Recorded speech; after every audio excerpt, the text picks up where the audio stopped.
नमस्कार दोस्तों, स्वागत है आपका बुक वर्सेस लाइफ में। एक ऐसा मंच जहां हम किताबों से सिर्फ शब्द नहीं बल्कि जिंदगी के मायने निकालते हैं। आज हम बात करेंगे उस किताब की जो आपके जीवन की सबसे बड़ी बाधा को उजागर करती है। उस बाधा का नाम है आप खुद। किताब है द माउंटेन इज यू और लेखिका है ब्रायन अविएस्ट। ये किताब हमें ये समझाने की कोशिश करती है कि जो पर्वत हमें रास्ते में दिखता है वो असल में हमारे भीतर खड़ा होता है। चैप्टर 1, वो पर्वत जो बाहर नहीं भीतर था, विस्तृत संस्करण। कभी आपने महसूस किया है कि आप एक ही जगह पर अटके हुए हैं? हर सुबह उठते हैं उम्मीद के साथ कि आज कुछ नया होगा, आज की शुरुआत अलग होगी। शायद आज आप उन आदतों से बाहर निकल पाएंगे जो आपको अंदर ही अंदर तोड़ रही है। शायद आज आप वो काम करेंगे जिसे आप हमेशा से करना चाहते थे, लेकिन जैसे जैसे दिन गुजरता है वही पुरानी थकावट, वही डर, वही असुरक्षा फिर से आपको घेर लेती है। कहानी शुरू होती है एक लड़की से जो हर सुबह सोचती, आज मैं खुद को बदलूंगी, आज मैं वो करूंगी जो मुझे रोक रहा है।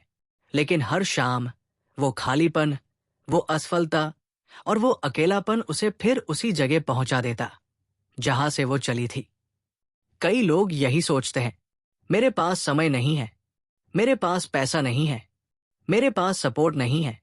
लेकिन उस लड़की को धीरे धीरे ये समझ आने लगा कि असली रुकावट कोई बाहर की चीज नहीं थी, वो खुद थी। हाँ, यही इस अध्याय की शुरुआत है। आप खुद अपनी सबसे बड़ी बाधा हो। उसने एक दिन आईने में खुद को देखा, पर इस बार सिर्फ चेहरा नहीं देखा। उसने देखा अपनी थकान, अपने आंसू, अपनी असुरक्षा। और तब उसे पहली बार एहसास हुआ, दुनिया नहीं, मैं खुद अपनी राह में खड़ी हूं। इस किताब की लेखिका ब्रायन अविएस्ट कहती है, जब आप खुद को पहचानना शुरू करते हैं तब आपको दिखता है कि जो दर्द आप बार बार अनुभव करते हैं वो बाहर से नहीं भीतर से आता है। ये अध्याय हमें बताता है कि अगर हम अपनी ही सोच से बार बार खुद को रोकते हैं तो हमें दूसरों को दोष देने का कोई अधिकार नहीं। हम सबके भीतर एक पहाड़ होता है। वो पहाड़ डर का है, शक का है, गिल्ट का है, बीते कल का बोझ है। पर अच्छी खबर ये है, जैसे हर पहाड़ चढ़ा जा सकता है वैसे ही इस भीतरी पहाड़ को भी पार किया जा सकता है। लेकिन कैसे?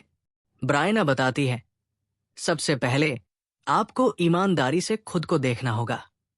खुद से सवाल पूछिए, मैं हर बार क्यों रुक जाता हूं? मैं अपने सपनों से क्यों डरता हूं?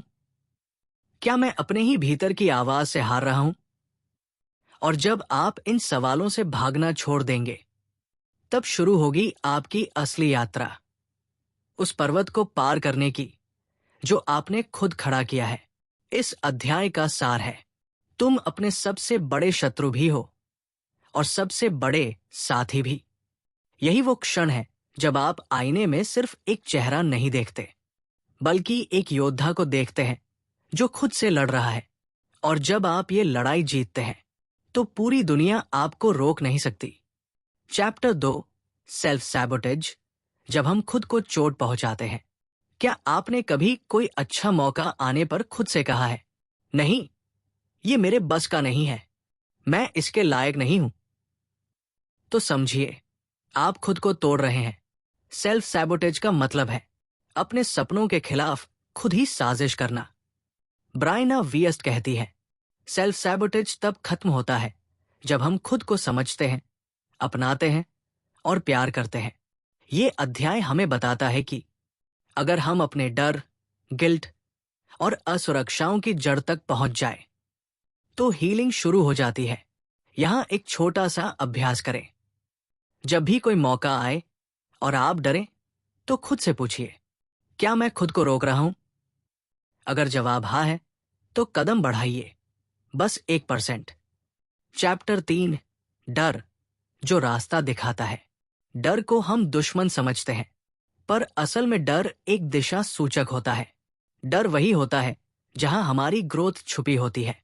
वो लड़की जो हर चीज से डरती थी, खुद को खोने से, असफल होने से, अकेले रहने से। एक दिन रुक गई। उसने डर से भागना बंद किया और उससे सवाल पूछे, तू मुझे क्या सिखा रहा है? मैं तुझसे क्यों डरती हूं? ब्रायना कहती है, डर वो दरवाजा है जिसके पीछे हमारी अगली सफलता छिपी है।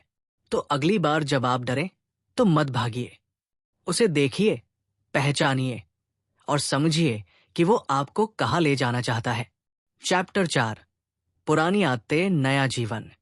हम सब कहते हैं, कल से नई शुरुआत करूंगा, पर ब्रायना बताती है, वो कल कभी नहीं आता जब तक हम अपनी आदतों को नहीं बदलते। हमारी पुरानी आदतें, चाहे वो टालमटोल करना हो, ओवरथिंकिंग हो या लोगों को खुश करने की आदत, ये सब हमारी आइडेंटिटी का हिस्सा बन चुकी है। अगर हमें बदलना है तो हमें हर दिन 1% बेटर बनना होगा। वियस्ट यहां एक बेहद जरूरी बात कहती है, आपको पूरी सीढ़ी नहीं चढ़नी है, सिर्फ पहला कदम उठाना है। तो अपने आप से कहिए, मैं हर दिन थोड़ा सा बेहतर बनूंगा, बस थोड़ा थोड़ा, लेकिन हर दिन। चैप्टर 5, जब छोड़ना जरूरी होता है। हम में से बहुत लोग बीते कल से चिपके रहते हैं। टूटे रिश्ते, अधूरे ख्वाब, अफसोस और गिल्ट। पर वीएस्ट कहती है, कभी कभी आगे बढ़ने के लिए पीछे छोड़ना जरूरी होता है। जो चला गया वो चला गया। अब अगर हम वही अटके रहेंगे तो आने वाला कल कभी नहीं आ पाएगा। ये अध्याय सिखाता है माफ करना, अपने लिए रहना और जिंदगी को दोबारा मौका देना। छोड़ना कमजोरी नहीं, ताकत है। चैप्टर 6, धैर्य और निरंतरता की शक्ति। अक्सर लोग सोचते हैं, बदलाव अचानक आता है, एक दिन सब सही हो जाएगा। पर सच ये है, बड़ा बदलाव रोज के छोटे कदमों से आता है। ब्रायना हमें याद दिलाती है, कंसिस्टेंसी इज द सीक्रेट। हर दिन का एक छोटा प्रयास, थोड़ा कम डरना, थोड़ा ज्यादा समझना, थोड़ा खुद से प्यार करना, यही असली ट्रांसफॉर्मेशन है। कंक्लूजन, असली पर्वत आप है। अंत में वो लड़की समझ गई, जिस पहाड़ को वो चढ़ने से डर रही थी, वो कोई बाहर नहीं था, वो उसकी खुद की असुरक्षा, उसके डर, उसकी पुरानी आदतें और उसकी सोच थी। जब उसने अपने भीतर की लड़ाई जीती, तभी उसने जिंदगी को जीत लिया। और यही है इस किताब का असली सार। तुम ही अपनी सबसे बड़ी बाधा हो और सबसे बड़ी ताकत भी। अंत संदेश, द माउंटेन इज यू सिर्फ एक किताब नहीं है, ये एक जीवन दर्शन है। ये आपको मजबूर करती है खुद से सवाल करने और खुद को दोबारा गढ़ने के लिए। अगर आपको ये ऑडियो बुक पसंद आई हो तो लाइक कीजिए, सब्सक्राइब कीजिए और इस आवाज को उन लोगों तक पहुंचाइए जो अपने ही भीतर के पर्वत से लड़ रहे हैं। मिलते हैं अगली किताब में, बुक वर्सेस लाइफ के अगले एपिसोड में, जहां फिर किताब और जिंदगी आमने सामने होंगी।